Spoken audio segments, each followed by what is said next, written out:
Hello, my name is Andrew Sawyer, and today I am doing a presentation about data mining, data collection, and spyware. I will be reviewing how to find spyware, how to prevent spyware, and steps to take to get spyware off your PC if that step is needed.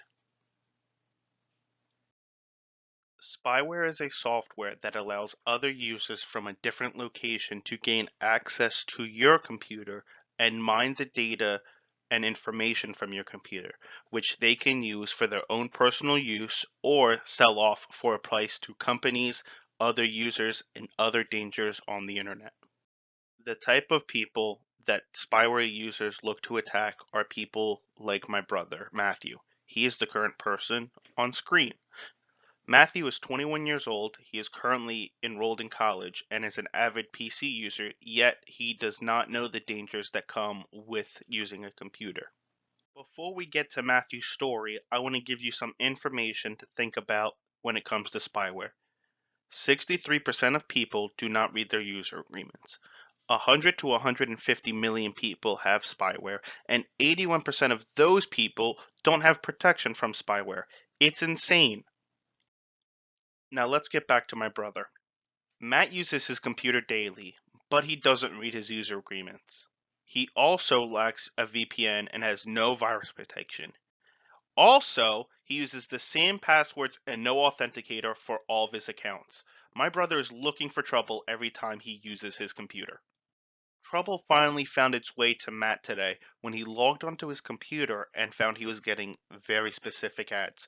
Then he found out he was locked out of all of his accounts. He had spyware on his computer and they data mined him and locked him out of everything. But luckily, I'm going to help him prevent this in the future. First, I went through all of Matt's user agreements with him.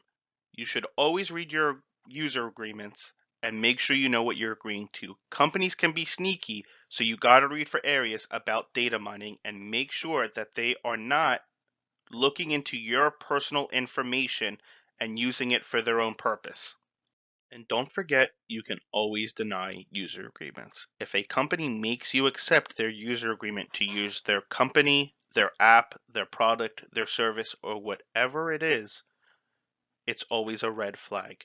There are other companies out there that want your business without trying to steal your data. Another way Matt can protect himself is using a virtual private network, otherwise known as a VPN. This way, he's able to connect to servers around the world privately and not have to worry about people trying to find out what he is doing on the internet. He is basically incognito for everything he does. So you can see, this is what it looks like when I open up my VPN app. I use NordVPN. I have currently connected myself to France. So even though I live in New Jersey and I'm using the internet here, I am registered as a private person in France using the internet. The most important thing Matt could do was get a virus protection service. This not only protects him from viruses, but also things like malware and spyware. It searches through his files to make sure there are no hidden viruses and also gives safe backups in case his computer ends up being compromised and needs a backup. This is what it looks like when I open up my virus protection. As you can see, a scan is already in progress, my threat definitions are current, my firewall protection is on, and they've already protected me from one threat. My computer is safe and I have nothing to worry about. I also told my brother that it's important that he uses a different password for all of his accounts.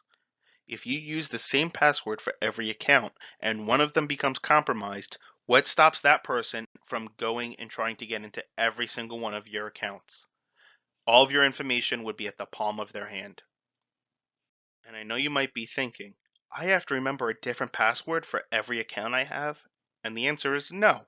You could always write them down in a notebook as you see, or use an app that keeps track of every account and every password.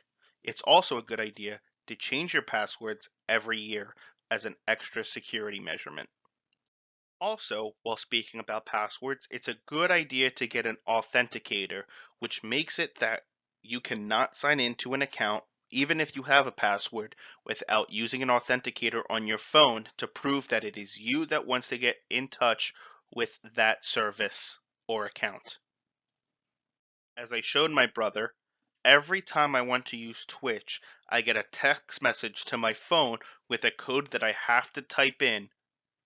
That way, nobody can use my Twitch account and get a hold of credit card information I have on there. It's a nice extra step to make sure you are secure. Thankfully, after signing up for a virus protection program, my brother was able to get a hold of a consultant who was allowed to go into his computer and save all of his data. Now he is able to use his computer responsibly, smart, and safely, all thanks to these steps.